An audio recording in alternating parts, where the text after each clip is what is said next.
Welcome to a broadcast of the recent Lorain County Commissioners' General Meeting. Unless otherwise announced, meetings are held Wednesday morning at the Administration Building, 226 Middle Avenue, 4th floor, downtown Elyria. These are public meetings and you are invited to attend. Agendas are posted prior to the meeting at www.loraincounty.us. Click on Departments to see the Commissioners page, then click on View Agenda. Good morning. Can we stand for the Pledge of Allegiance? I pledge allegiance to the flag of the United States of America and to the republic for which it stands, one nation, under God, indivisible, with liberty and justice for all. Good morning. Welcome to the October 9th, 2013 Lorain County Board of Commissioners meeting. Commissioner Kokoski has our dog this morning. Little baby dog. She wants to go with the dog warden. He's got cookies in his pocket. We have a real treat today. We have a little peakaneese, female, found in Oakwood Park. She's about 5 years old. She is real friendly. She makes somebody a great pet.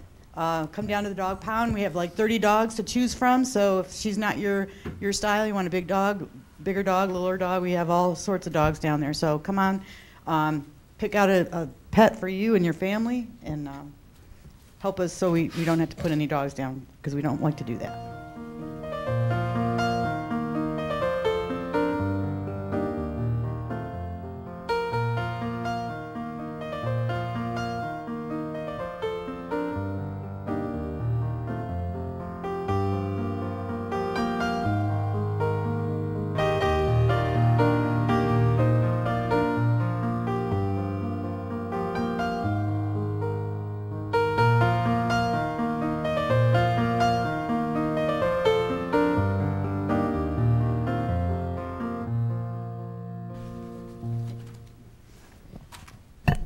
If I could, I just want to bring something up on the dog kennel.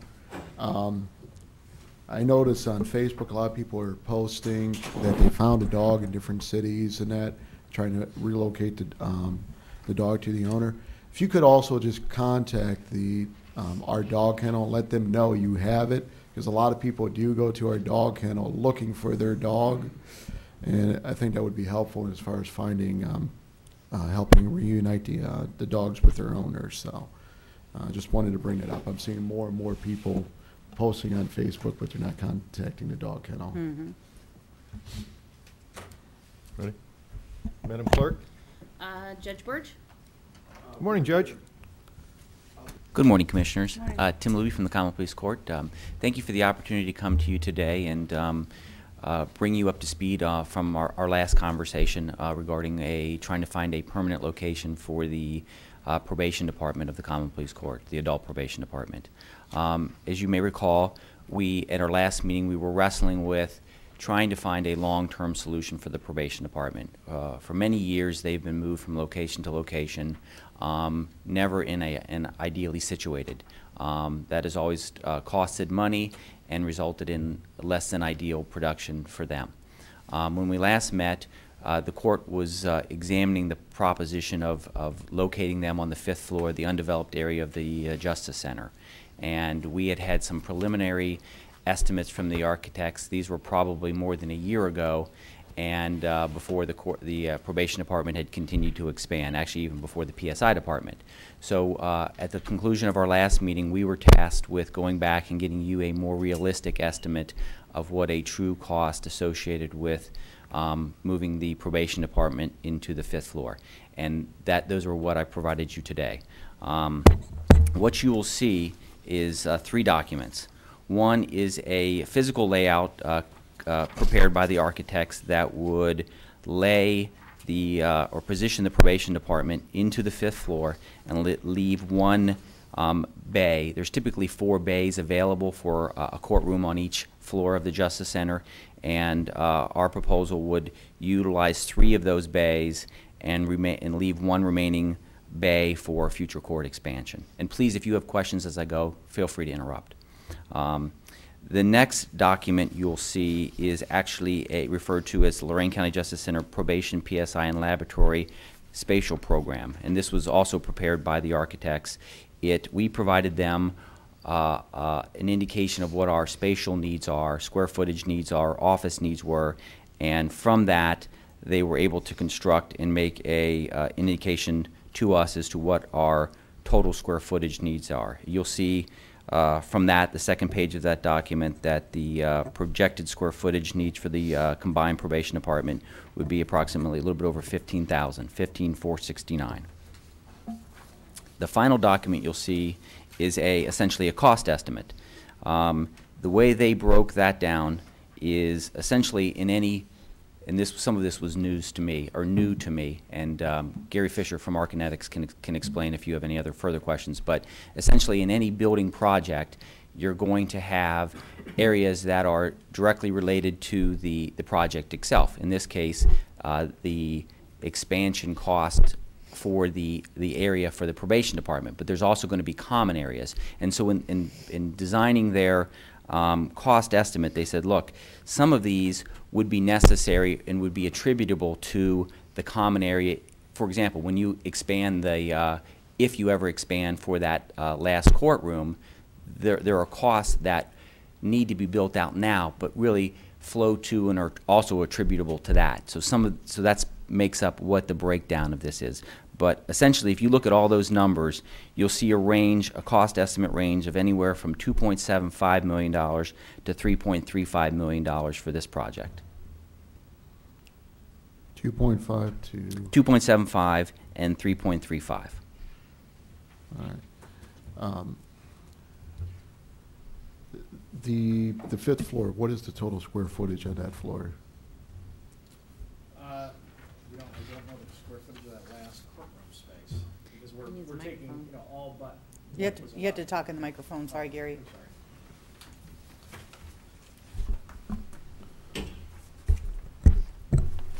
I'm not aware of that, 100% aware of that. It's probably around 25,000 square feet. That's what I thought. I just wanted to.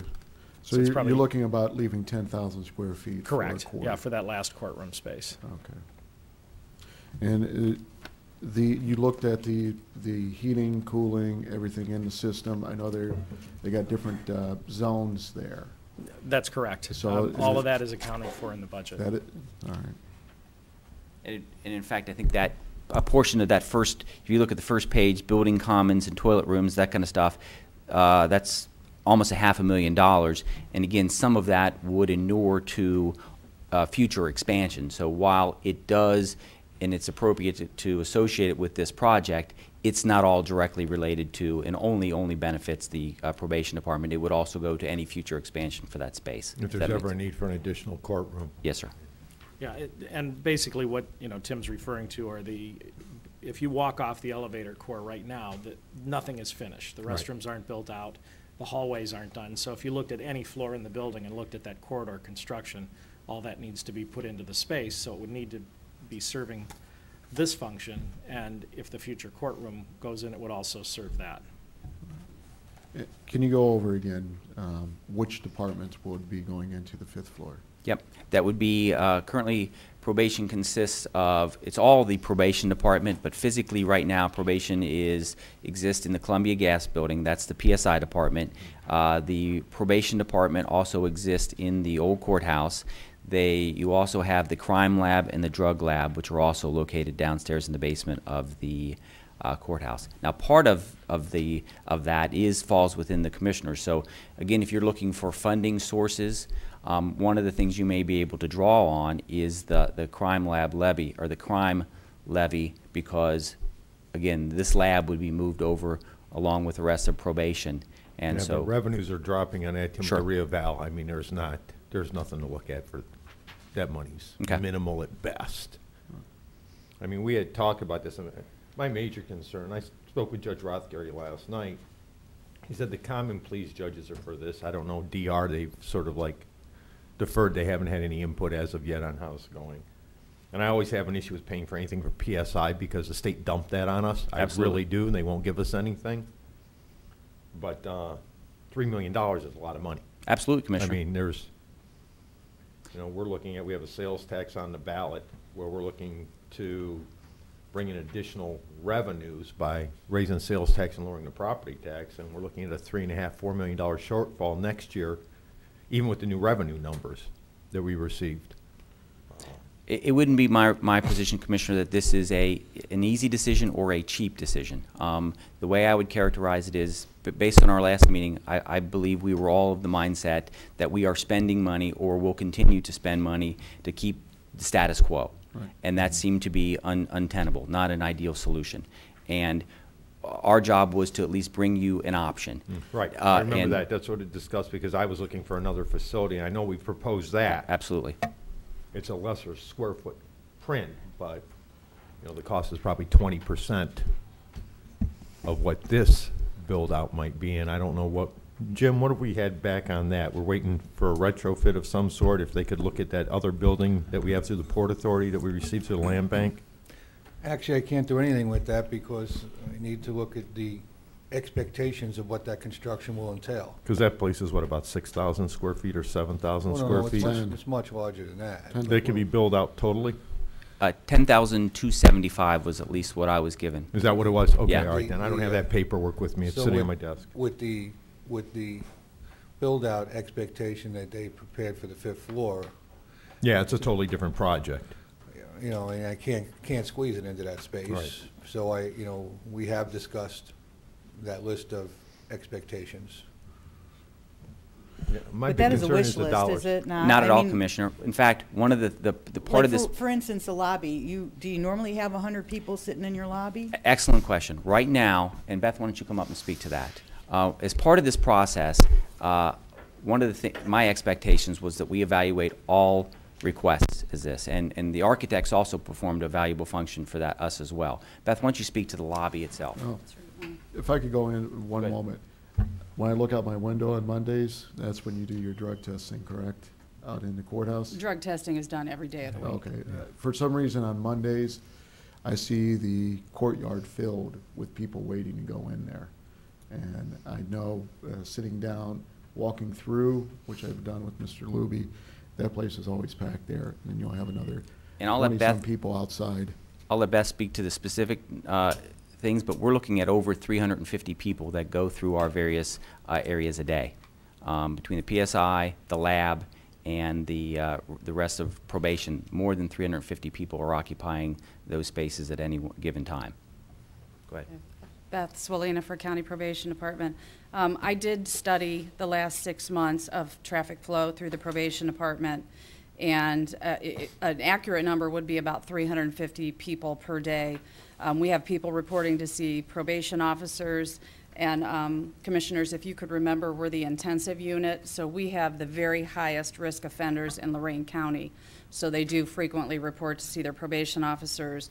They're required to report a certain number per month, or a certain number of times per month, as well as to be drug tested a certain number of times per month. So the flow of traffic is very heavy. In addition to that, we have the main lobby on the first floor of the courthouse, which is the primary reporting area. We also have probation officers in the basement who utilize the lab that's within the lobby, the forensic lab and the crime lab, that lobby. In addition to that, as I believe you are aware, we just got new funding for a new grant programming. We're running all kinds of programming, drug and alcohol education, literacy programs, just kind of the gamut. So we're going to have all kinds of additional traffic for that as well. Is that community release? Is that community release, Beth? Yeah, those are all, yes, they are all people that are on probation. Mm-hmm. The trend with the state right now is that incarceration doesn't work. We have to teach these people to be more successful, and we got to give them the skills to do so. So there's going to be an enormous emphasis on treatment and providing these programs. So I don't see anything but the number of, people coming in and out of the probation department is going to be increasingly dramatically, over the next couple of years. So in addition to that, we're taking into account the traffic that's down in the Columbia Gas Building. Just so you're all aware as well, we have an electronic monitoring program that all of the municipal courts in Lorain County use. They are constantly sending referrals over, and we are connecting those offenders to monitors as well. So to say 350 people report to the probation department daily is an accurate figure, and that's not taking into account the children that they bring with them, the spouses that they bring with them, their transportation. I mean, the number of people that come in and out of our facility daily is very high. And back to your original question, Commissioner, is this a wish list? I challenge you and welcome your questions on any specific aspect of this, truly. And we engaged in that with the architect. When we said we needed offices, we said, what's the reasonable size of offices? And we engaged in a discussion of what is occurring in those offices and the interplay of that. And is there a desk? Is there people in front of the desk? Is there a need for a filing cabinet? And so, and these guys can test this, we actually were very conservative in these numbers. And truly, it is only a reflection of absolute need, not a wish list at all. Well, the one issue that we have, we know the building that we're looking at putting you in is at 10,000 plus square feet. We do have another building right next to it that we could occupy, I believe, another 3,000 square feet. Is that correct, Jim? Excuse me? The building next to the one that we're proposing to put them in. We do have another building. And how many, is it 3,000 square feet? I thought that's what Karen said. It may be. So we're over 13,000 square feet. I would like to get a comparison of what you need versus what we have with another building. Okay. And I understand that you feel you can justify everything up to that 15,000 Absolutely. square feet. But just to you do apples to apples, would you be willing to work with Ms. Davis for special projects? Of course. Director, and kind of go through and see what it would take in order to update the current building to meet your standards versus putting on the 5th floor. And when you say the current building, that's the proposed new or the other location, or you mean Correct. the Correct. Okay. The annex Absolutely. building and the abutting building to it that is, quite reasonable, went to our land bank, so and our port authority, and it's not near the build-out that would require, because the Justice Center has nothing. This place has existing offices. You could split down offices. It's Sure. In fact, I think that's necessary for you to do a true cost analysis. I would absolutely work with you. We will continue to either answer questions on this or work with Karen or whoever else you designate to evaluate the options. And we would encourage you to do that, because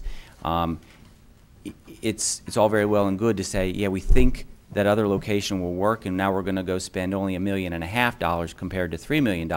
That seems like the best decision, except if it's really not $1.5 million. If it's really, when you get done with the project and you try to put everybody in there and it doesn't fit, and then it really costs maybe $2 million. And then when you also look at the cost of segregating the personnel again, there's a cost to that. Yeah. There is a personnel inefficiency that inures to the fact, for example, right now, quite often, probation officers have to escort individuals down to have them physically drug tested. So if they have to walk across the street and walk out of their office and perform that process, that again, it's just inefficient. Now, is it undoable? Absolutely not. But those are costs that have to be considered when you're making a true apples-to-apples comparison. Okay. So we're happy to sit down. I'll work with Karen. Do you guys have a time frame under which you'd like to have this done? No. Okay. Ours comes down to the fiscal issue. Okay. Like I said, it comes down to dollars and cents currently. I would ask. Dollars aren't there. If you're looking at a $3 million build out, we're looking at $225,000 to $250,000 a year in debt service alone. Okay. I really like to build the state back for any of the PSI usage. I mean, that's a major cost over a 20-year note. Absolutely. And it's something that's, in this economic times, difficult for you. Absolutely. Right. I mean, they just cut our local government funds again. Absolutely.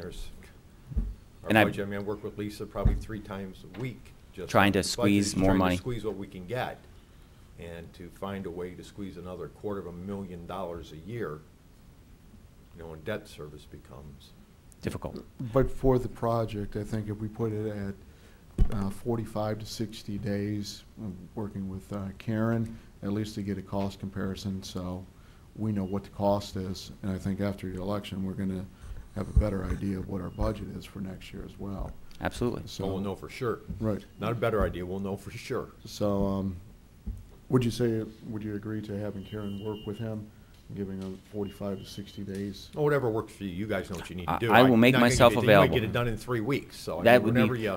Yeah, if you guys will present the resources of Karen and allow her to do this, I will make myself available and make sure she gets. That's how we've always worked before, so I mean, absolutely. I can't see a timeline. It's just a matter of, I mean, there had to be a timeline on this because of all the work Gary had to put into it. Correct. It wasn't anything.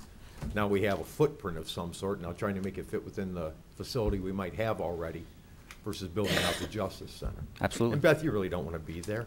I mean, you got to be underneath your boss's eyes. You can be over here on Broad Street. They got new restaurants Closer down to the the diner. street. I actually do. It's just the centralized location, or, Right. you know, ideal location It does. for probation officers to work in, having the judges in such close It- proximity, as well as the sheriff's department. And an interesting thing that came up in our discussions, again, I think we should always be mindful of options and not foreclose ourselves to a specific what we believe is the ideal solution. One of the things that came up as part of our discussions of these external locations is a point that kind of the commissioner touched on briefly, which is the people that mull around. There's going to be anywhere from, at any given time, sometimes 100 people standing out on Broad Street if you move probation over there. I think that has to be taken into consideration in how we're going to impact businesses down there. And I mean, is that an economic decision? No. But I think it is a real life decision that we have to think about how downtown Elyria is going to be impacted if we have a large felon population standing in the middle of Broad Street and along that curb area. It's an issue, quite frankly. Yeah. Okay. It Definitely for absolutely consideration. makes the most sense to be on the 5th floor. Yeah. I mean, Economics. that's I get it. obvious, but it's a matter of, Judge, you want to say something? You have to come up to here. the, you have to come up to the microphone, though. Yeah, it just, like I said, it makes the most sense. It's just a matter of the monetary problem that we have facing currently, so. Absolutely. One thing I wanted to add to Tim's remarks with respect to the population that would be loitering, literally, on Broad Street.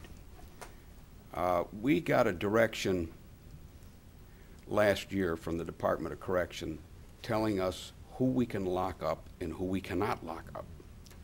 And many of the people that Commissioner Williams sees milling around should be in the penitentiary.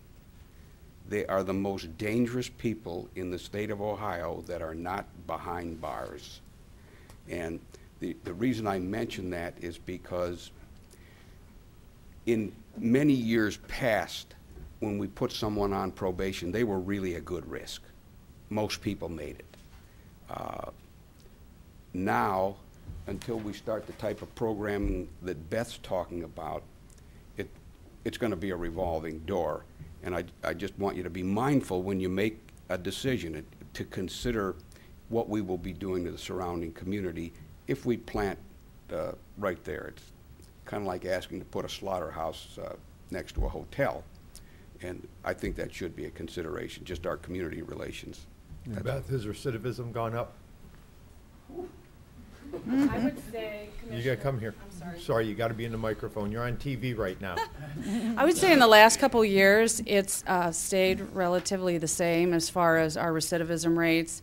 Our program success rate has gone up a few percentages since we instituted programming, but I'm looking forward to this new program. We're going to have so much more to offer, and I'm hoping that it will significantly impact not only our success rate, but recidivism within the county. So. Because what's the new rules at this state? 3, 4s, and 5s, felony-wise, stay here or go to probation? Sorry, Judge. 4s and 5s, primarily. 4s and 5s stay here. They're not being incarcerated. I remember reading the rules. They said, I'm in Columbus next Tuesday testifying in the Indigent House bill they proposed right now, 186. I mean, that's a major issue we've got going on in regards to our cost also. Absolutely. So, it's that. Yeah, So- justice system takes up a big piece of the pie along with a lot of our time and effort, so. We understand. Is Well, there, go is ahead, there Commissioner. any special funds or anything that you could help set aside to partner with us in this endeavor? I've had some extensive conversations with Judge Burdge, and we have yet to broach that subject with the other general division judges. So I want to be somewhat cautious here. But in my conversations with Judge Burdge, it was his belief that it would be appropriate for the court to partner on this project. And if we can come to the table with a stream of revenue that may make this project go forward successfully, absolutely, that's something we should do. Because always collecting a fees is difficult in the felony court. It is. In fact, one of the things we did earlier this year was to double, essentially, the probation supervision fees.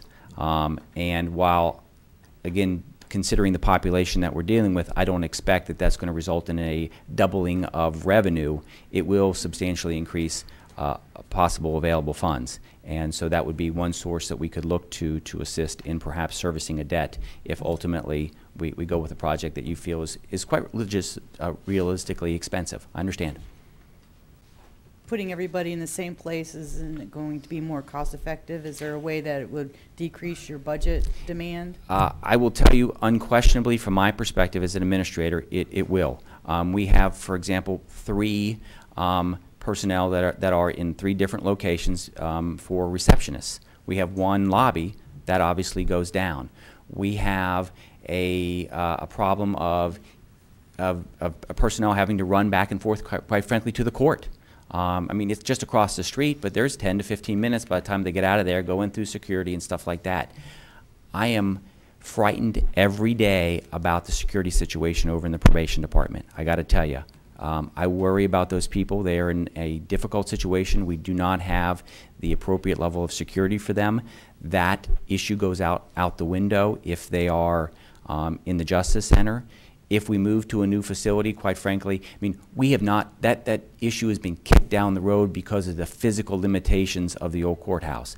I would strongly push that those issues be addressed if we move into a new facility. I mean, it would be stupid not to.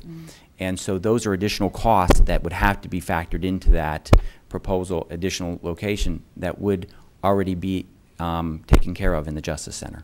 So absolutely, I would represent to you that personnel cost efficiencies would go up, or personnel costs would go down, efficiencies would go up. Would that be reflective in your budget request then? I would say, I don't want to misrepresent anything to you, Commissioner. A significant portion of probation is paid for by the state right now. Was it 1.2 million? 1.3 million. 1.3 million. It's So funded through the Bureau of Criminal Sanctions right now. we just got a $253,000. We haven't even gotten we get the first pay any day now. An additional $253,000 grant that we're getting. So the But personnel that's the programs. That's personnel and program. Oh, it is so we bought that acquired 2 people. In the last 2 years, we've increased personnel by almost 12 people, and there's not been a single personnel cost pushed back to the general fund. So while all those things keep going up, I'm pleased to report we've not pushed those costs that could have been pushed back to the general fund. And so it would be a misrepresentation for me to say to you that definitively our general fund needs from the probation department would go down, but they shouldn't go up, if that answers your question, Commissioner. Any more questions, Board? No. Thank you. Would you like us to at least come back to you and me and Karen be prepared to report to you by the 1st of December? Just send me the information 3-4 days ahead of time. Tim, overnight's kind of tough to digest. I understand, everything, Commissioner. So I mean, if I can get the information ahead of time, Completely appreciate that. We'll do. We'll make sure we are back with you and have information for you to digest. Beautiful. Okay. Thank And if you. you have Thank you. questions in the Appreciate it. interim, please don't hesitate to contact me. Thanks. Thank you. Thank you. Madam Clerk? Under resolutions, number 1, job and Hold family. on a minute. Yeah, which piece of paper? So moved. Second. Discussion, Mr. Kayla. Aye. Ms. Kowski. Aye. Mr. Williams. Aye. Investments, So moved. Second. discussion, Mr. Kayla. Aye. Ms. Kowski. Aye. Mr. Williams. Aye. Appropriations, So moved. Second. discussion, Mr. Kayla. Aye. Ms. Kowski. Aye. Mr. Williams. Aye. Transfers, So moved. Second. discussion, Mr. Kayla. Aye. Ms. Kowski. Aye. Mr. Williams. Aye. No advances, no repayments, requisitions, So moved. Second. discussion, Mr. Kayla. Aye. Ms. Kowski. Aye. Mr. Williams. Aye. Travel, So moved. Second. discussion, Mr. Kayla. Aye. Ms. Kowski. Aye. Mr. Williams. Aye. Bills, So moved. Second. discussion, Mr. Kayla. Aye. Ms. Kowski. Aye. Mr. Williams. Aye. Under the Commissioners, authorize various personnel actions as indicated on the summary sheet for employees within the jurisdiction of Lorain County Commissioners. Mr. Cordez?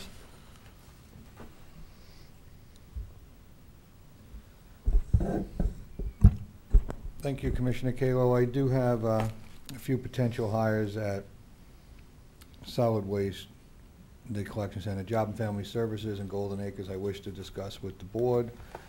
Also, further discussion on our ongoing labor negotiations, specifically United Auto Workers of America and Job and Family Services employees, and the potential sale and transfer of real estate. All three topics are allowable for discussion in executive session, so it acts at the conclusion of our regular board meeting today. We go into executive session and discuss those items that I have specified. Thank you. Approve and enter in a professional consulting services agreement with Maximus Consulting Services, Inc., Concord, in the amount of $17,500 to consult and assist with the preparation of the base year 2013 indirect cost allocation plan for use in 2015. So moved. Second. Discussion. Mr. Kayla? Aye. Ms. Kowski? Aye. Mr. Williams? Aye. Notify Lorain County Safe Harbor, Inc., DBA Genesis House for a shelter for victims of domestic violence. They are eligible for release of funds in the estimated amount of $85,000 collected as part of marriage license fees and annulments, divorces, or dissolutions pursuant to Ohio Revised Code 2303.201 and 3113.33339. So moved. Second. Discussion. Mr. Kayla? Aye. Ms. Kowski? Aye. Mr. Williams? Aye. Authorized payment of $974 to Andras Crematory and Funeral Homes Alternate Lorain for indigent veteran Juan R. Sanchez, Jr., Lorain, in accordance with the Ohio Revised Code 5901.25. So moved. Second. Discussion. Mr. Kayla? Aye. Ms. Kowski? Aye. Mr. Williams? Aye. Under Community Development, amend agreement with CT Consultants to extend scope of services to assist with inspections for NSP.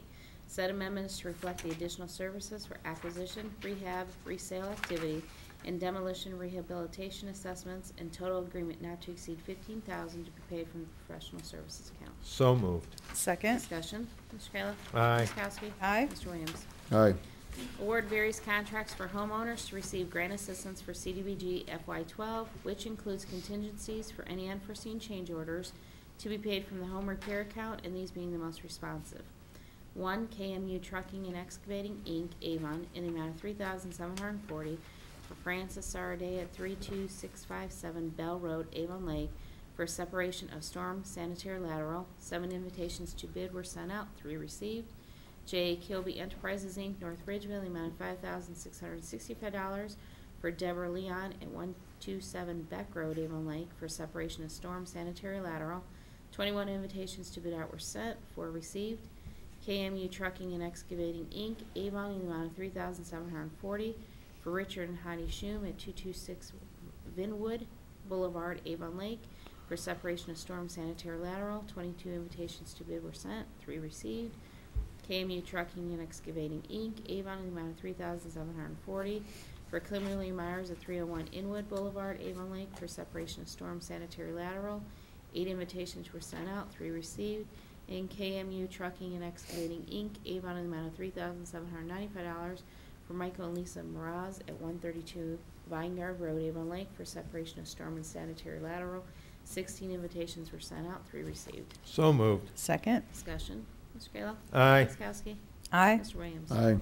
Under the engineer, advertise for bids for Griswold Road Resurfacing Project, Elyria Township, and the City of Elyria. Notice to be in the Chronicle on October 11th and 18th, and open at 2 p.m. October 31st. So moved. Second. Discussion. Nice to see this project going forward finally. It's been a long time. Yes. Mr. Kayla? Aye. Ms. Kowski? Aye. Mr. Williams? Aye. Mr. Cortez? Thank you, Madam Clerk. Just a brief little statement. I'd like to congratulate those over at the Chronicle Telegram that won some statewide awards, including Brad. I understand he was in several categories, and I also understand that Andy Young did quite well this year as a columnist. And so it's always nice when something in our community happens that's good and that makes it a much more recognized place for the services and the people that work here. So they received quite a bit of recognition. So kudos to them. I think we should all be proud that they bring those awards here to Lorain County. Other than that, I don't have anything this morning. Thank you. Mr. Ennis? I have no report this morning, Commissioners. Commissioners report. First of all, I have to say happy birthday to my daughter, Tara. She will be, I'm not going to tell you how old she'll be, but she was born at 2:32 this afternoon, so a few years ago, and I can't believe how old she is. It makes me that much older. You're old. I know. 40 and holding, but I'm not going to be able to say that for very much longer. She's going to be catching up to me. This past week, we did have I had my community corrections board meeting, which Beth, that was up here earlier, spoke about receiving the grant for programs for probation. The whole board unanimously approved and supported issue 1 for us. They voted, and of course James Moraldi had to abstain because judges aren't allowed to vote on those things, but it was, besides that, a unanimous vote of support. So hopefully we can encourage more and more people. We have a town hall meeting tonight in Lorain, so hopefully there'll be people there asking questions, and we can talk about issue 1 at that time too. So I think that's the end of my report. Okay. Yeah, this week just a lot of reading.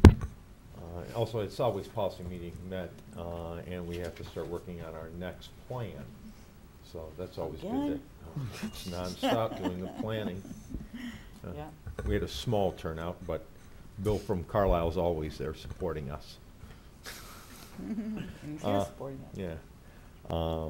But also, I've got on my desk, it looks like Jerry Innes said he gave us enough time. You've got something to bring up because there's a bunch of paperwork there that we didn't get ahead of time to read. Well, I actually sent So I'll you give it to you. I sent you the Ohio Revised Code. Right, but that you asked for. I'm not really sure what this is. I think, Jerry, you just printed out all the different sections of the Ohio Revised Code, right? Yeah, those are the statutory sections regarding sick time, sick payout, and vacation leave. Yeah.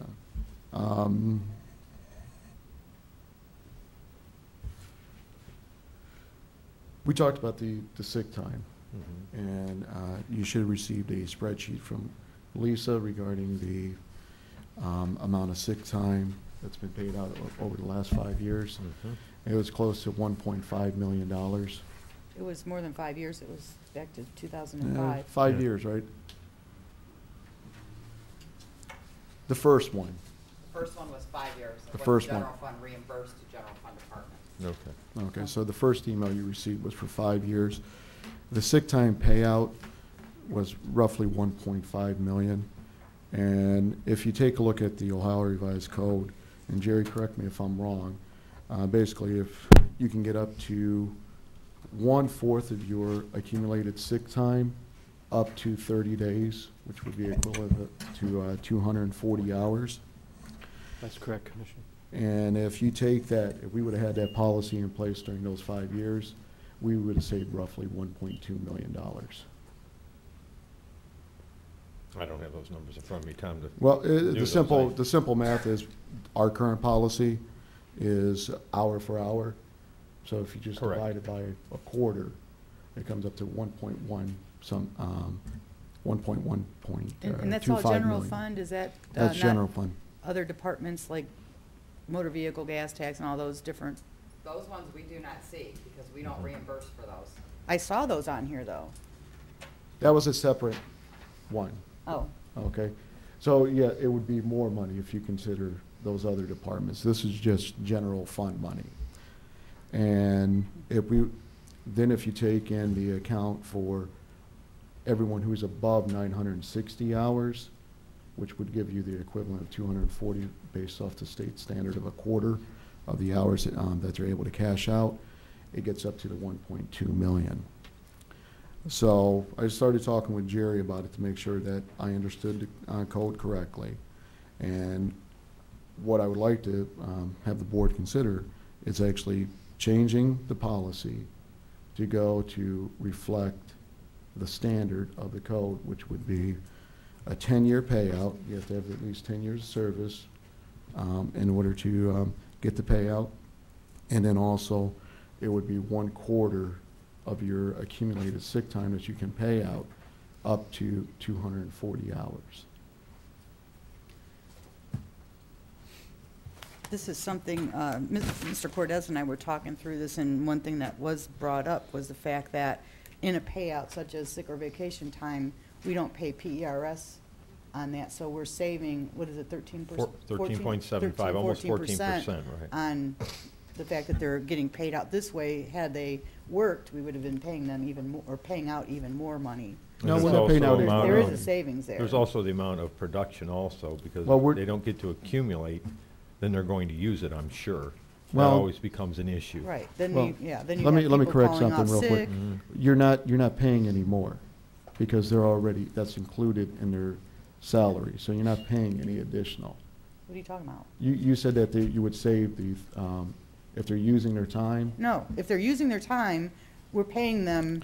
We're paying them And we're also regardless. paying PERS. If we're paying them in a payout, a cash out scenario, we're not paying PERS. Well, it'd be the difference in doing overtime is would be basically an issue to cover the amount of work that would need to be done. I was speaking with George Corey yesterday about some of the stuff you sent, Tom. Like I Yeah. said, I hadn't had a chance to read through all of it.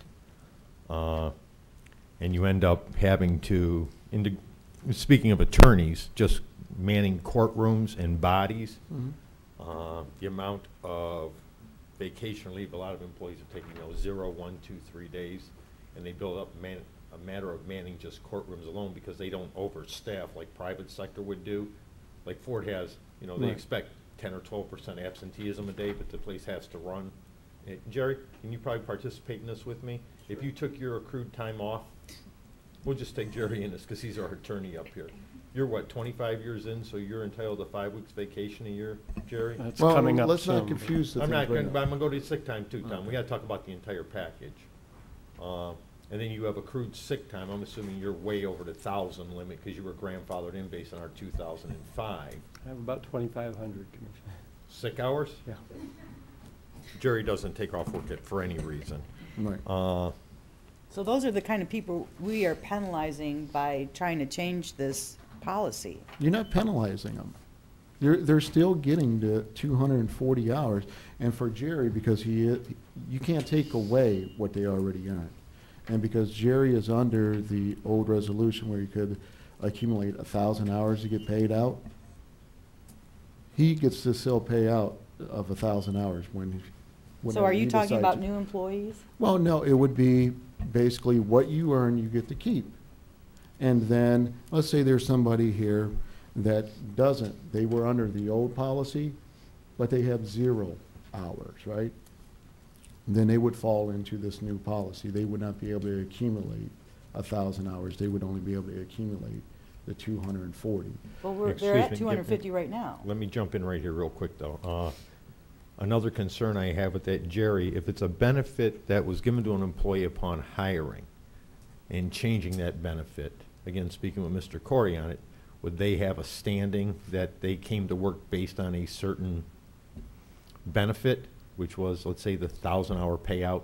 Like I said, everything we've done in the past years, everybody going forward, new employees would be under this new rule. We've never gone back really and said you had but we're not giving anymore, or whatever those reasonings may be. What is the standing issue by my understanding? I'm not a lawyer. Well, what we've indicated is that you couldn't take away what employees accrued. So, those who have accrued 800 or 1,000 or something like that, you couldn't take that away from them. So they wouldn't probably be the 25%, they would be their 800 that's currently accrued. Right. Right, you're freezing them at where they're at. An example would be, say someone was at the 250 hours, and they had 100 hours that they already earned. In order to, or 140, in order to get the additional 100 hours that they could get for the cash out, being at 240, they would have to accumulate 400 sick hours to get to paid the 100 additional hours. So we would freeze their 140 that they already accumulated, and then put the policy in place where if you want to add additional hours to cash out, it would be under the new standard. And Jerry, that would be legal, correct? Because we're allowing them to keep their hours. We're just allowing them to, we're saying that going forward, in order to accumulate more hours as far as payout, you would follow, be under this new policy. Or it could be challenged. I think what you indicated is correct, Commissioners. Which one? Ted and I both spoke, so I just Right. want to make sure. Well, Ted, and as I said at this last meeting, last week, these statutes have been the subject of a lot of litigation. Incorporating these and meshing together our policy and how they would work are things that we can express an opinion to, but yeah, we can never give you, we're not going to have a case that's going to be precise and exact to our situation. So Mr. Kalo was right, somebody, and I would guess somebody probably would challenge if anything that they perceive that we're taking away. But what I'm saying, in your legal opinion, reviewing the code, is there anything wrong with what I'm proposing? Because anybody can file a lawsuit. That we cap it at their current 6 hours? Correct. Yeah, I think that would be defensible. You would think that, I'm sorry? I think that would be a defensible position. Okay. I mean, let's face it, anybody can sue anyone. Yeah, but so there's been, in regards to the employment law and the benefit law, it's something that is not uncommon to have to defend. Like I said, past practices when it comes to changing policies, we've always done a look forward, Tom, and not gone back on the current I think the employees. most difficult thing to try and predict what would happen would be, say, for instance, somebody had 1,000 hours, used those and went down to 800. Would they be able to go back up to 1,000 hours?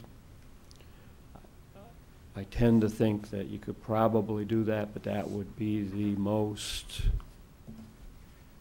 weakest position to try and defend, because I could see somebody challenging that they're taking something away under that scenario. Right. That's a concern. Again, looking at changing personnel policies, I've just always been, you go forward, any new hires from date certain, and then you change the policy of employment. You know, this isn't PBGC where, you know, the steel plant went bankrupt and the government comes in to salvage whatever might be left of whatever dollars are left there.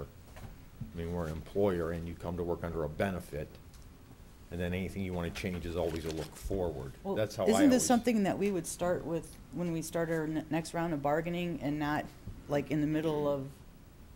Well, you can start it in the middle, and we can also put it on the non-bargaining units as well. Again, the way I'm looking at this is going to have a tail. If we implement this, say today or in January, you're going to have employees that have this amount of time that they're going to have to cash out. And you're going to have that tail that going on for a few years. But I think it's something that we want to implement now and not in several years from now. I guess because we've been here for a longer period of time, in 2005, since 2005, 1,557 people have been cashed out on vacation time. That's a lot of people in county government that are gone. You know, we've had to reduce staff. You know, I know it's not always popular to stick up for county employees, but, you know, they're working longer hours, they're paying more for their health care, their wages have been frozen for, you know, years.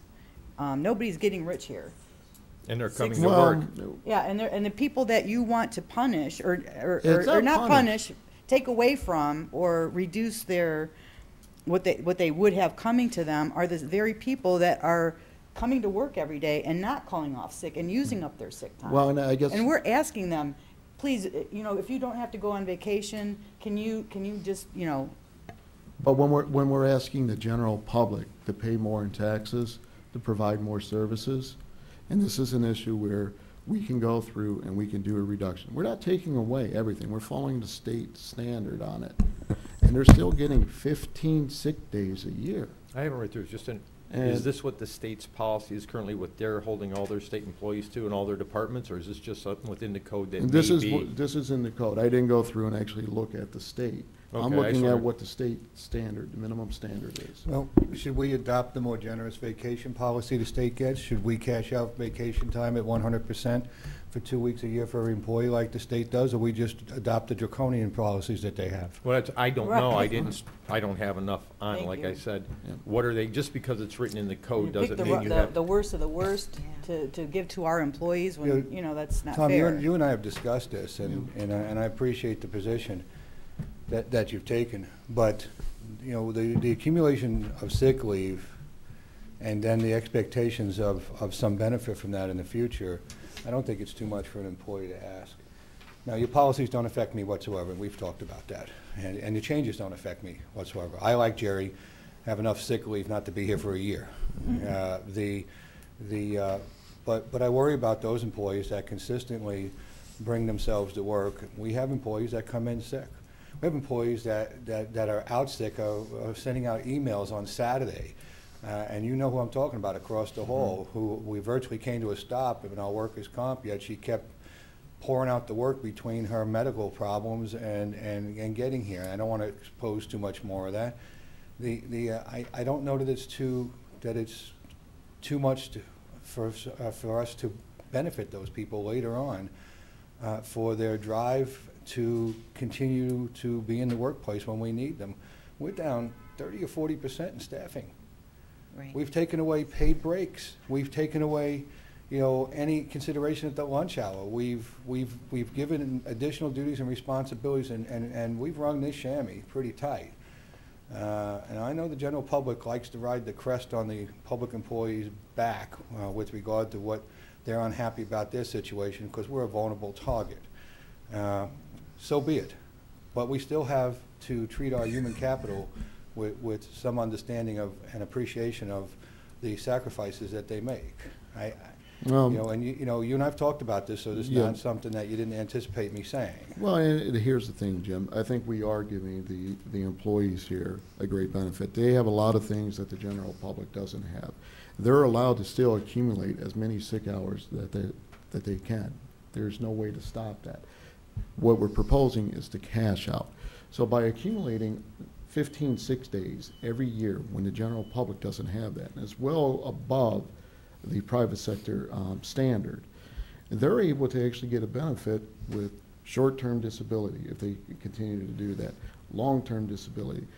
In the private sector, you have to pay for that insurance. Well, let's take, you know, you brought up a policy at Mercy with me, and I understand that. Let me bring up the policy at Ford. Those people get 8 personal days that are like technically sick days a year, and if they don't use them that year, they get cashed out that year on them. Would you consider cashing them out if they don't use sick leave at the current basis, at the current rate they're getting paid? The difference between the government, public, and Ford is Ford negotiates that, right? And they have a product, a car that they're manufacturing, they get paid for. Here, we have to go back to the general public and ask for more money. I'm only and with doing this too, we go through and we reduce services. So if we're not able to pay for something, we reduce services. And I think having a policy that's in place, which I think is fair, 240 hours being cashed out, and you're allowing the employees who have the 1,000 hours to maintain that 1,000 hours to cash out. So you're not taking it away from them. What you're doing is you're saying to the general public, we understand we're in a tight fiscal state.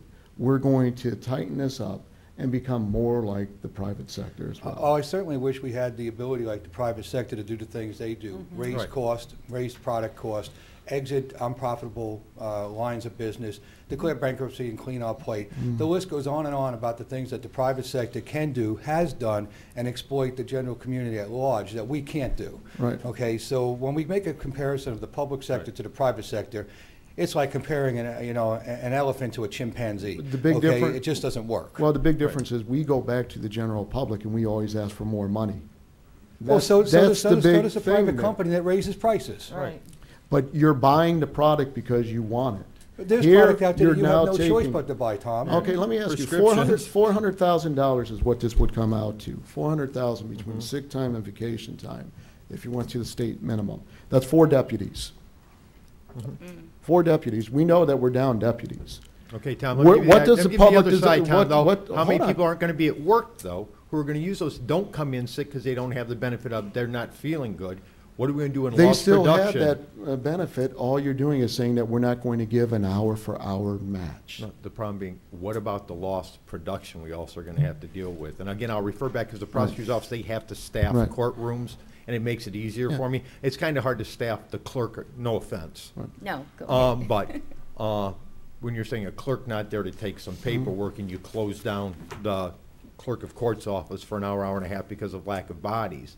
I'll go just the amount of, how many, we'll take, Tony Sillo's been there 20 years, I would guess. He's the lead prosecutor.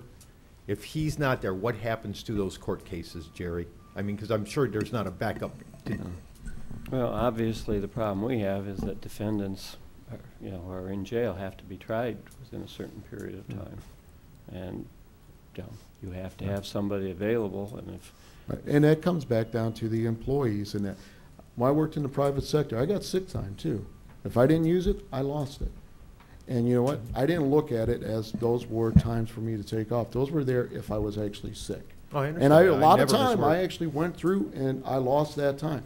And the reason I did it is because I had a job to do. I knew I had to be there, and if I wasn't there and I was taking it off, those 5 extra days, that work was still going to be there. Right. And I had a job to do. I had the loyalty to the company. And that's why I went in there and I did that. But there's also an issue that go ahead, Jerry, you're going to say something Well, there. Commissioner, I don't want to be ganging up on you, Commissioner, but I'll tell you what. You keep talking about the private sector. If you will pay our attorneys what the average attorney with our experience gets in the private sector, you can take all these benefits and throw them away. We'll take that.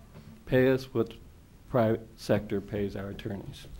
And now the question on that goes too, I actually had a long debate with this on attorneys. You have attorneys that are in private practice that are making $40,000 a year.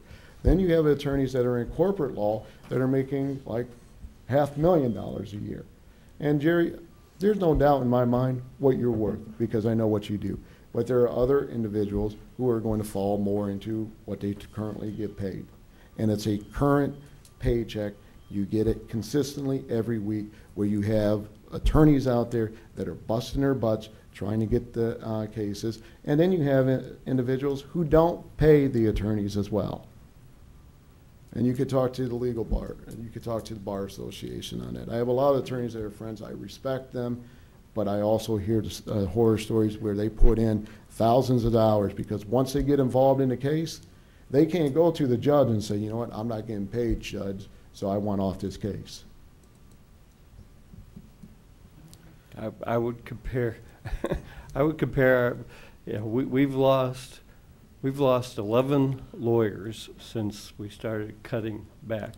And, that fallacy that people in the public sector can't get jobs, they just grab our attorneys up left and right, Commissioner. We're the Cleveland Indians. We train, we invest our lawyers with experience, and then the minute they gain experience, they go off to the New York Yankees. And I'm sorry, Commissioner, but I'm now in the sixth year of having. I lost my whole staff 2 years ago, Commissioner, and I'm now in the 6th year of every year having to retrain new people only to see them leave. And I have to work day and night to retrain these lawyers, and as soon as I get them trained, they leave. And I'm sorry, Commissioner. And Jerry, the I people understand. that put this time in don't take their vacation, don't take their sick, and this is across the board with every department.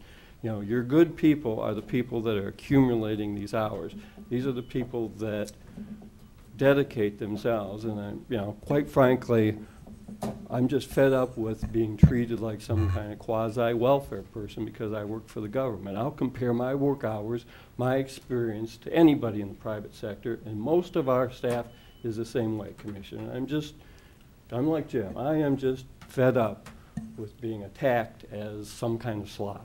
I don't think that's not my goal to try to attack you or any other employee in that matter. You just said our staff doesn't compare to the private sector. You brought up 6 years ago, and I'm looking at the 6 years ago, before this started, Commissioner, I would have put our staff up against the best law firm in the private sector in this state. Yeah. What it comes back to is we are the budgetary authority for the county. We're asking people for additional funds. How can we go to... Not because of our people. It's because of our policy. We're the ones who set the policy. It's because of the things that are out of our control. This is in our control. I understand that, but that's not where our problem lies. Our problem lies in things that are not in our control. our revenue streams, Tom, and that's been, I mean, we just got cut again, local government funds for the next biennial budget, and we have adjusted. Yeah. Jim said we're down 30–40% in bodies, and to go back and, like I said, we've eliminated the breaks, got rid of half hour of the lunch. Froze wages, Right. increased costs for health care. I mean, we've done a lot. Those of are things. everything that everybody else is doing. Without a doubt. And Not arguing that, and we've been right and- there, hell, ahead of the curve most of the time. It's, But to go back- what I look at is I look at, That's a lot of people. I look at it just for sick time, $1.2 million over 5 years. Right. If you went with the standard, which is still well above what the majority of the people in Lorain County get. Bev, you have Oh. comments? Hi, yeah, good morning, Commissioners. Bev Beidelman, Chief Deputy at Clerk of Courts, the Legal Division. I'm not a lawyer, but you know, the Justice Center, our part as the clerks, we work in the Legal Division. And also my second career is like I'm a minister too. I have a church, so I guess I do have a passion for people. And this doesn't affect me about the sick time, so I'm not doing it because it affects me because I'm underneath the 2005. But my concern is if you do implement this, just take it forward for 2014. Anybody new that comes in, don't penalize the people that even after 2005 that came to work for the county expecting these benefits. And a lot of the people could work other places, but they choose the county. And it's not like the county has this great rate of pay. These people are very dedicated to the work that they do. And even the clerk of courts, we had to close from 8 to 10 because we laid off people and we didn't have enough people to process the work all day. But then we had finally worked it out where we could open up at 10 o'clock.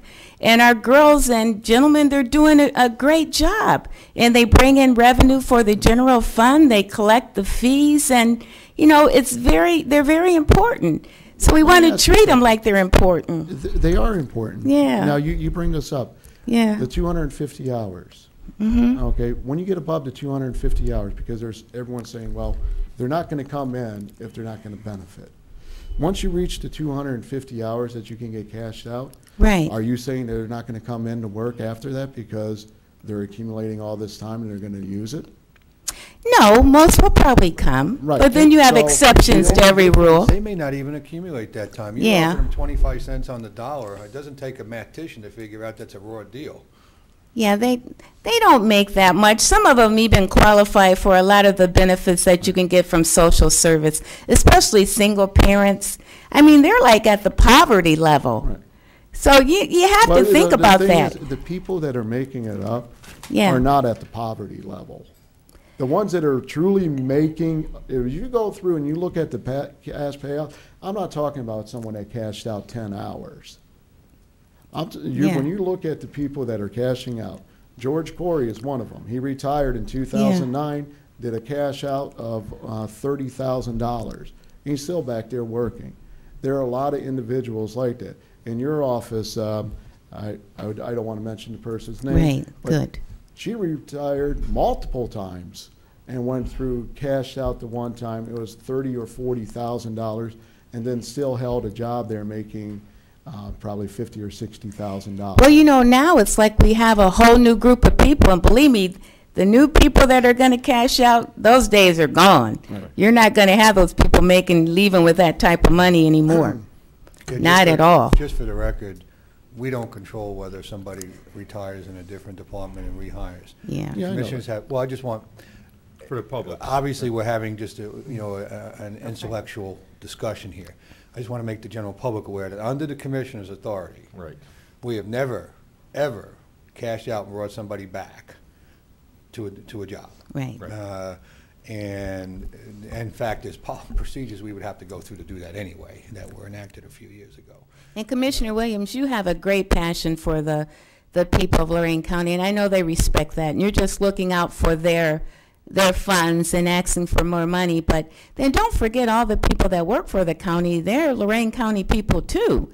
And we just can't forget them, and they're valuable employees. And the way that the crime and things are happening in Lorain County, and we're making the news, the national news, we need good representation. And I think we have a good staff of prosecutors, sheriffs, and everyone that works in every department. You have some very good people.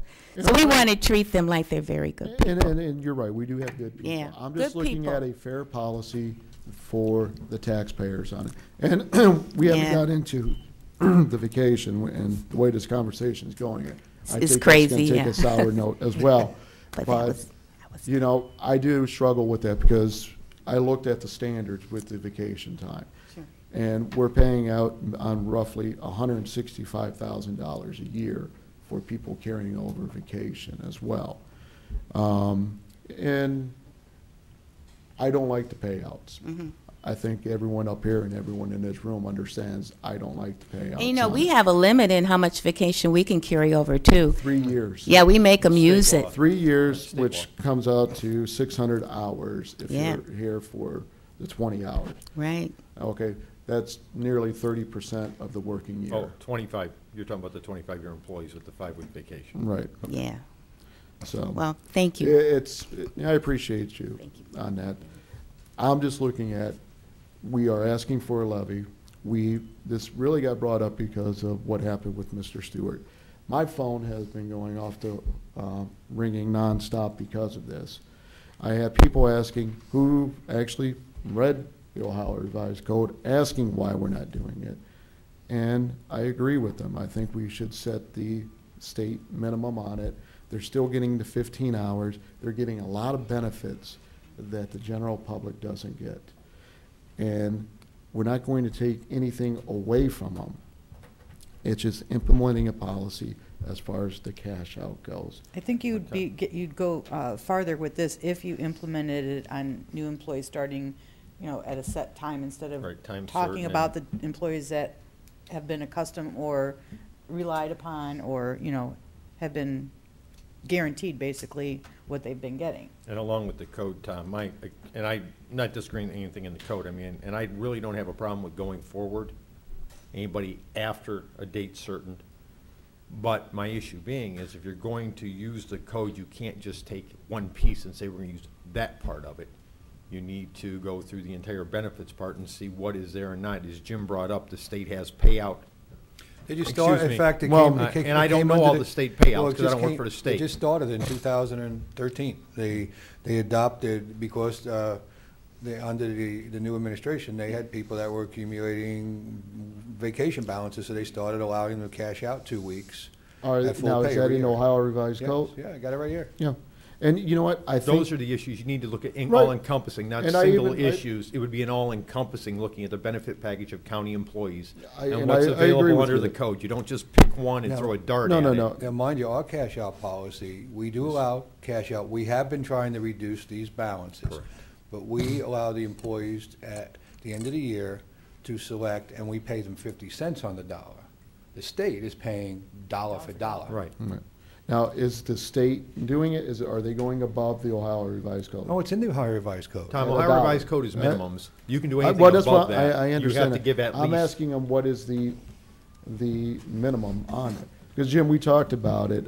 I came across one section where it looked like the vacation time was wrong that we had as well. All vacation time's correct. It is correct, okay. You saw that, in fact, the state is more generous on accumulation. They accelerate the schedules for their employees, where our employees don't get there until 8 years, as you pointed out. The state employees get there in 5 years, so we give less vacation time. Well, they can afford to pay that because they keep taking all of our money and not sending it back to us. I knew that was They got coming a bump. somewhere along the line, but. Well, if you actually take a look at how, our real problem is with the interest earned. Because even with the actual casino revenue coming in and what we're getting, it is very close to what the state was giving us back in local government. Well, yeah, but the state has increased taxes twice in the last 10 years and provided less and less return to the counties. Right. So- They've gone up 0.5% in their I mean, sales that's tax. statistically there, you know that. They kept 0.5% of a temporary tax, and then we were supposed to be grateful that they allowed half to go back when they promised all, and they Oh, just passed another 0.25%. Then they also passed the They took away the personal property tax, they put in a commercial activity tax, and then they did away with that. We used to get a lot of money from those taxes. And let's not forget, before the state decided to stop sending our money back, the population shifted. This is not the fault of the state, it's just what it is, that we started losing $3.5 million a year in local government funds from the population changing. So, I mean, it's just, the county has been struggling since then. And that's one of the reasons I'm looking at this here as well, so. Look at the fact that Jim, I believe the state goes 1,557 people are above gone. what the Look at Ohio that. Revised Code is. I don't believe, I didn't see it in there that they're doing a dollar for dollar match on there.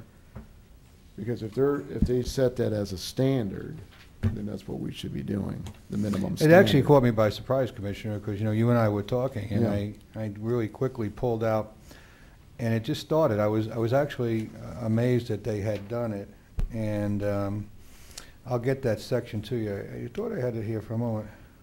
Okay, what I want to, is it a minimum standard or is it an option? I don't understand that. I don't understand the question. Okay, are they saying that you have the option to pay out this, or are they saying this is the minimum standard that employees can do it? Beginning in fiscal year 2012, an employee may be paid for up to 80 hours of vacation leave each fiscal year if the employee requested and was denied to use a vacation during the fiscal year. No employee shall receive payment for more than 80 hours. Right. That's the thing. That's not. They're not saying that's a minimum standard. Well, I understand, but you don't think that they're doing it? Right. They put I'm looking at what the Ohio Revised Code is, what the minimums are on it, and going based off that in order to save revenue for the taxpayers of Lorain County. That's what I'm looking at. Well, I thought I just read a statute that said, It says May. And it also says May in the sick time, Tom. Okay. I get it. The further in that section, it says that the county and or political subdivisions, and it gives all the provisions where they can do something different than that too. I'm not in disagreement with you, but I think if we're going to look at, you know, one thing they do, we should look at all the things right, they you need do. To encompass There's everything. a reason they brought that policy in 2012, and I can tell you what it is, because they had these employees, they were cutting the workforce, and they needed these employees there for operational need, and they were skinning out their vacation time, and the employees were bolting and revolting, and they had to deal with it. I was amazed that the state put that actually into the revised code and just didn't do it as a temporary measure. Administratively. Okay, exactly. Because they were suffering under the same problems we are. But with not that, enough employees to do the job. Right, they're giving that's what I mean by option, they're giving the counties or municipalities the option to do it. With the Ohio Revised Code regarding sick time, we have a minimum standard that we have to do. We cannot take away 15 Tom, you days can position and dialogue in any way you want. It's taking something from these employees, okay? Right. The minimum standards, maximum standards. You're saying that with the vacation time, we should be paying out 80 hours dollar for dollar, but that's not what it's saying. It's saying you could do that. Just like you could give them vacation time up to 3 years. It's semantics, Tom. I understand your position, but again, you know, treating employees with an understanding of the value of the human capital that keeps the place running, I don't think is that difficult and challenging to do. We don't provide a lot of benefits. We provide different benefits. There is plenty of private sector employers that give even more generous benefits out there. And you know, I don't know of too many employers that don't give their employees some paid breaks during the day. We even took those away. Oh, yeah, I mean, no, I wasn't involved in that. You weren't. No, and in all fairness, I do believe that you should get at least 2 10-minute breaks. That's my position on that, but that's different. Oh, I understand, and I understand you weren't part of it. I'm just talking about the overall scheme of things, why certain things were done. Right. You weren't here when the policies were put in, so you may not structurally understand why the commissioners put them, or the boards that put them into place did. And I will say, let me also stress this, that when the original policy was adopted, it was a bipartisan board here. Mm-hmm. You just weren't the bipartisan, okay? So it and neither wasn't, were we. Right, Yeah, we weren't here either. okay, you've modified and changed these policies, but over time, this is an issue that's been decided on both sides of the political curve with respect to putting it in. The first policy happened in the early 2000s, I believe, and it's been modified over time to try to make it more tenable and usable. I really don't care about the politics of it. I'm just looking at, again, revenue savings I for understand. the county. I'm just giving clarity. Any more to your report, Tom? We got a long executive session. Well, Ted's reporting. Oh, yeah. No, I turned it over to him. We knew we were getting this conversation, so I just brought it up. well, I'm not going to get what I want, but it Imagine doesn't that. mean that. Then you can. Just kidding. I guess it's been that way for 2.5 years, so I'm used to it. No, you At want least I was coffee. invited to this meeting. Yeah, and you got a couple of things in the first. Yeah, you year. got your coffee and newspapers. Yeah. Uh-oh. Yeah. But going on. Go ahead, Tom. Cost me a lot of money. You brought up the issue going with new employees then, having this impact where any new employee starting, well, I guess we could start it today since we're going with new employees, that the sick time would be 1/4 of the hours accumulated up to 30 days. Or Tom, 240 is my hours. opinion, as I said just a few minutes ago, if we're going to look at it, we'll go through the entire employee benefits under the revised code and look at everything available. That's my opinion. Yeah, I don't think we should cherry pick things. I think, like Ted said, let's look at it all encompassing and look at some changes for next year, for January 1st. Right. That would be fine with me. Let me Thank ask this. Do you want me to start working on some Yes. draft policies that could be considered? You know, we had a nice discussion here. I mean, it's more about people, you know, how you feel about different things. But after now the discussion's done, do you want me to start looking at some draft policies that can come under consideration maybe for the first of the year or sometime in the future, so I can have that prep work done? Yeah. Yeah. Is that looking at code, let's look at the entire benefits. I mean, because we've always had issues with vacation, the sick time, and what else is in there to look at for the employees. Now, as far as the I'd like to look vacation at the time. payout. I'd love to look at that payout every 2 weeks if it's available. That lowers our long-term Well, we already have that. We at already have it. 50%, Yeah. correct? It's 50 cents on the dollar. And I think the policy is sound. Okay. I only brought it up to you know, to balance what the state does Right. for their employees. I'm not suggesting that we should do more with that policy. I think the employees need to make a conscious decision of the value of that to themselves. The goal of that policy, quite frankly, was to bring these balances down. that right, we to were lower paying our out. long-term. And Tom, you did a good job bringing those policies up, because that was, you and I had those discussions. We worked on those policies. Well, I with just the want to bring remaining this up. board. When we did have the first discussions, I was looking at dollar for dollar as Yes. well. Yes. And that, so it's coming down to looking at what the state does. I'm looking at the minimum standards of the state and putting that in there. I think having somebody carry over 600 hours and getting paid out on vacation time is too much.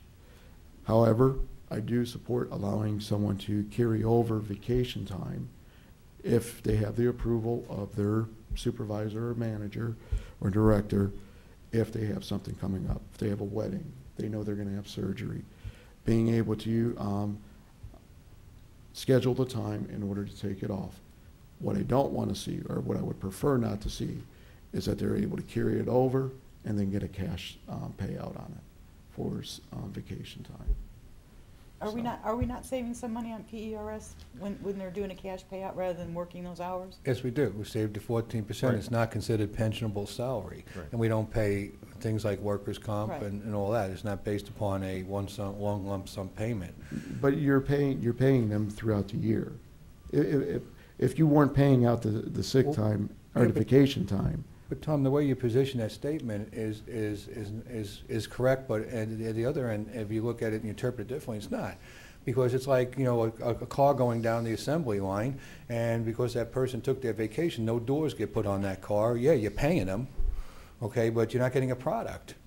All right, so when they're not here, they're not producing a product, and that product's still got to be produced. Yeah. Normally, you know, we're so thin in the workplace, it is hard for these employees to take their vacation. I'm looking. It was a financial comment that was made as far as saving revenue, Well, I understand, but you know, if you make $50,000 a year and you get 2 weeks vacation, if you take 2 weeks vacation, you still make $50,000 a year.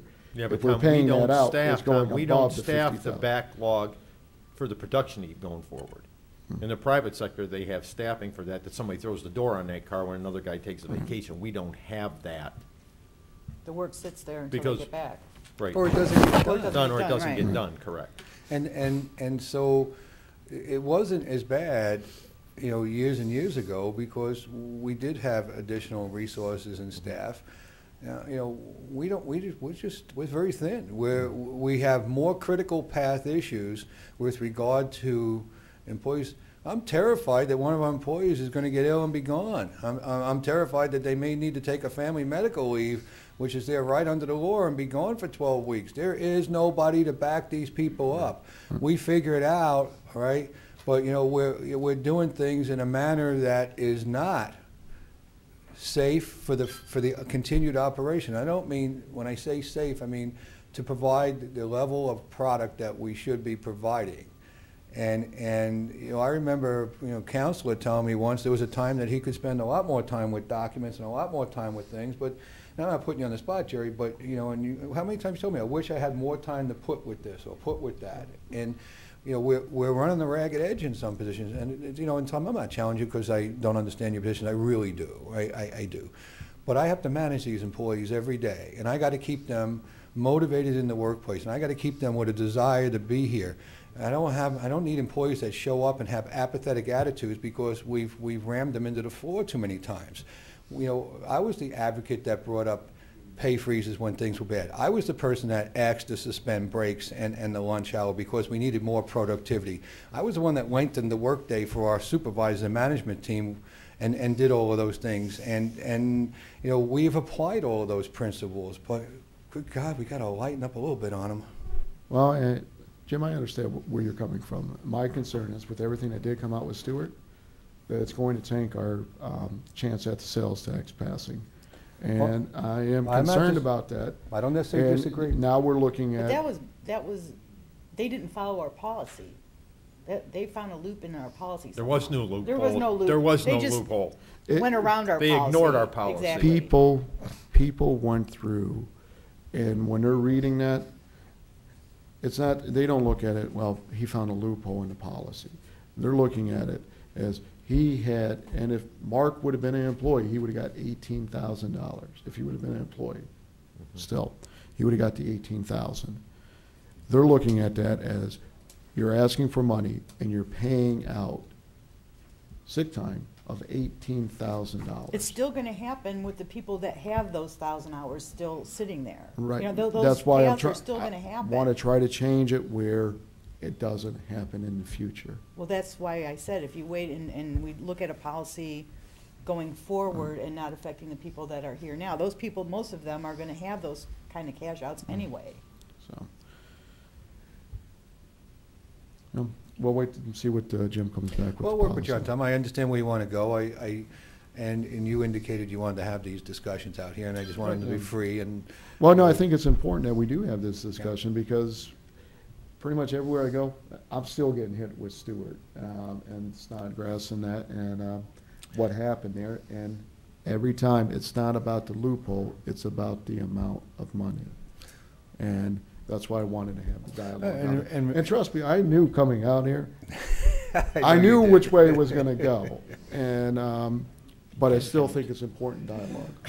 You know, unfortunately, when the people that in departments, the real people that are supposed to have the responsibility are eating the prime cuts at the expense of the people that don't make the decision, sometimes the people that at the lower end suffer.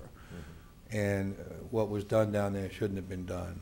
And it involved a high level of decision-making and poor judgment. But that, you know, that shouldn't be, sanctions shouldn't be posed on lower-level employees for what higher-level employees. Yeah. What I will do is I'll work with you. We'll come up with a couple draft policies that we can take under consideration to look at. You know, Tom, the employees need a voice and an advocate, They do. They're not all unionized, and I also have a little bit of issue with people that are sitting across the table from each other, and one's bargaining unit, one's not, having different policies and different things.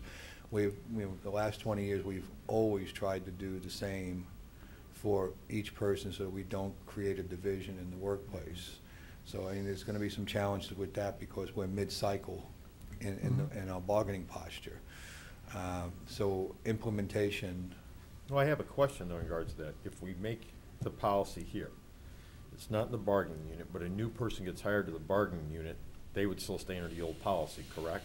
Or would they fall underneath ours? Do we have that overall ability? I have to look at the language in the contract, but generally speaking, I believe that the language safeguards the benefit at a certain level unchanged until the collective bargaining changes. It's very few, if any, things that we can change that would influence an economic issue on the bargaining in a bargaining contract, and this would influence an economic issue. But I can't rule out that we could. Co-pays on insurance or the insurance is allowable. It's identified, so it's identified. But I can't completely rule out. I'd have to go back and I'll look at the language, but I'm sure it just speaks to 1,000 hours, 250 hours, and that what's granted to those employees in that bargaining based upon the time frames. And I think that if we adopt a different posture, that over a cycle we can successfully bring that in. And I had actually mentioned this to Tom on an implementation. I had suggested that it's just really like a two-tiered system, and lots of employers now are safeguarding what their career workforce has, and they're changing policy, practice, procedure, and economics with the newer employees coming in. And we did talk about that, Tom.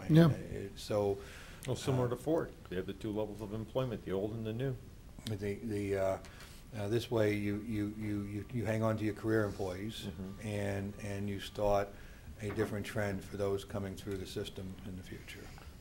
The thing I would caution you on is when you're looking at writing the policy, it does need to be separate from vacation time and sick time, just because we have really no control over vacation time except for our employees. That's true, and thanks for recognizing that. There is certain powers and authorities granted to even political subdivisions that still go through our auditor's office here, and also appointing officials.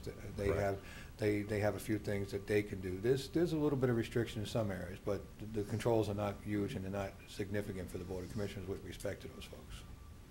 Yep. Okay. Last thing I wanted to do is to give my condolences to the, well, actually, I don't know if they wanted me to bring it up. One of the trustees' mother passed away. I was out in Wellington last night for that.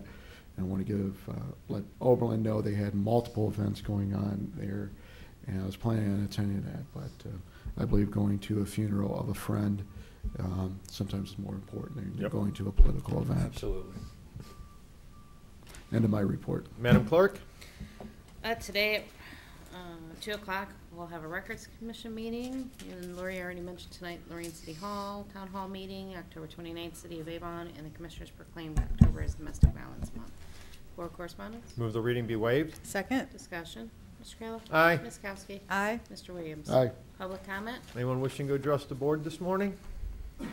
I'll make a motion to go executive session as outlined by the county administrator. County prosecutor have anything? No. No? Okay. Second. Mr. Kalo? Aye. Ms. Kowski? Aye. Mr. Williams? Aye.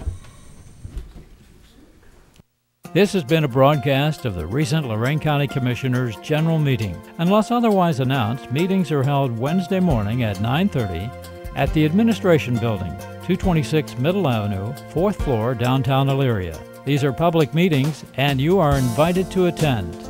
Agendas are posted prior to the meeting at www.loraincounty.us. Click on Departments to see the Commissioners page, then click on View Agenda for a printable copy of the agenda.